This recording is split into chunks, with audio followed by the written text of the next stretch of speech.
ദേ നോക്കി നമുക്കിന്നൊരു പുതിയ വീഡിയോ കണ്ടാലോ. എന്താ സ്പെഷ്യലെന്നറിയാവോ? ചേമ്പില്ലേ, ചെറിയ കുഞ്ഞ് ചേമ്പില്ലേ, അത് നമുക്ക് എങ്ങനെ ഉടച്ചു വെക്കാമെന്നുള്ളത് നോക്കാം. അപ്പോൾ ഈ ചേമ്പൊക്കെ നന്നായിട്ട് കഴുകണം കേട്ടോ. കഴുകി നന്നായിട്ട് വൃത്തിയാക്കി എടുക്കണം. കുറച്ച് മണലൊക്കെ ഉണ്ടാവാൻ ചാൻസ് കൂടുതലാണ്.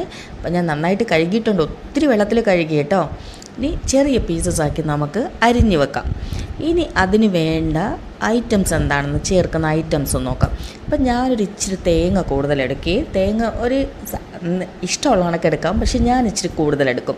പിന്നെ ഒരു ചെറിയ ഉള്ളി, ഒരു 4-5 അല്ലി വെളുത്തുള്ളി, പിന്നെ പച്ചമുളക്. അത് കഴിഞ്ഞിട്ട് നമുക്ക് കുറച്ച് മഞ്ഞൾപ്പൊടിയും ജീരകവും കൂടെ ഇട്ട് അരയ്ക്കാനുള്ള കൂട്ടങ്ങ് തയ്യാറാക്കി വയ്ക്കാം.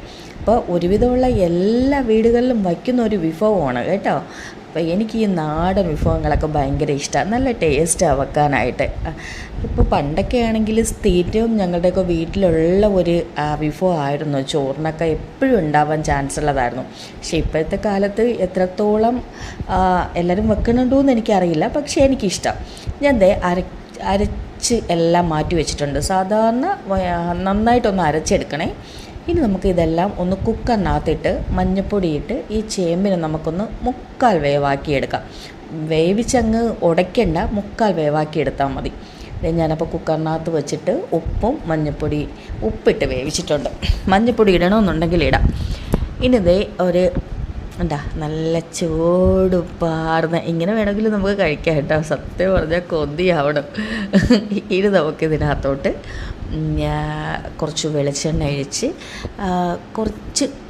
കുറച്ചല്ല ഒരു കടുകിട്ടതിന് ശേഷം ഒരു ചെറിയ ഉള്ളി ഒരു ഇച്ചിരി കൂടുതലിടണേ. ചെറിയ ഉള്ളിയും ചുമന്നുള്ളിയും കൂടി ഇട്ട്, ചെറിയ ഉള്ളി കുറച്ച് കൂടുതൽ ക്വാണ്ടിറ്റി ഇട്ടിട്ട് അതിൽ കുറച്ച് ചുമന്നുള്ളിയും കൂടെ ഇട്ട് നന്നായിട്ടൊന്ന് ബ്രൗൺ കളറാവുന്ന വരെ നമുക്ക് കടുക് താളിക്കില്ലേ, അതുപോലെ ഒന്ന് ബ്രൗൺ കളറാവുമ്പോൾ എടുക്കാം. ഇനി ഇതിനകത്ത് ഞാനൊരു ടിപ്പ് പറഞ്ഞുതരാം. നമ്മളിപ്പോൾ ഇത് നല്ല ബ്രൗൺ കളർ ആയതിന് ശേഷം നമ്മളിപ്പോൾ നേരത്തെ അരച്ചു വെച്ചിരിക്കുന്ന തേങ്ങയില്ലേ, ആ തേങ്ങയുടെ കൂട്ട് ഇതിനകത്തോട്ട് ഇട്ട് കുറച്ച് ഉപ്പും കൂടി വേണമെങ്കിലിടാം. ഞാൻ ചേമ്പിനകത്ത് ഉപ്പിട്ടാണ് വേവിച്ചത്, അപ്പോൾ അതുകൊണ്ടാണ് ഞാൻ ഇതിനകത്ത് ഉപ്പിടാത്തത്. അപ്പോൾ ഇനി ഞാൻ വേണമെങ്കിൽ ഞാനിപ്പോൾ ഈ വേവിച്ച ചേമ്പും അതിൽ കൂടി കുറച്ച് പച്ച വെള്ളവും കൂടിയാണ് ഒഴിക്കുന്നത്. അല്ലെങ്കിൽ വെള്ളം ചൂടാക്കി ഒഴിക്കുന്നതുകൊണ്ടും കുഴപ്പമില്ല. ഇതിന് പകരം, വെള്ളത്തിനു പകരം തേങ്ങാപ്പാൽ ഒഴിച്ച് കഴിഞ്ഞാൽ ഭയങ്കര ടേസ്റ്റാണ് കേട്ടോ. ഇപ്പോൾ പിള്ളേരൊക്കെ ഉണ്ടെങ്കിൽ ഞാൻ തേങ്ങാപ്പാൽ ഒഴിച്ച് വയ്ക്കും. പിള്ളേരൊന്നും ഇല്ല, ഞാൻ മാത്രം കഴിക്കാനുള്ളത് കൊണ്ടാണ് ഈ തേങ്ങാപ്പാൽ അങ്ങ് അവോയ്ഡ് ചെയ്തത്. തേങ്ങാപ്പാൽ ഒഴിച്ച് കഴിഞ്ഞാൽ കുറച്ചുകൂടെ ടേസ്റ്റ് കൂടുതലാണ്. ഇനി നമുക്ക് കുറച്ച് ഉപ്പും കൂടെ ഇട്ട് ഇതിനൊന്ന് നന്നായിട്ട് വേവിച്ചെടുക്കാം. ഒരു ഇച്ചിരി പച്ച വെളിച്ചെണ്ണയും കൂടി ഒഴിക്കണേ. എന്നാൽ അടച്ച് വെച്ച് നമുക്കൊന്ന് വേവിച്ചെടുക്കാവേ.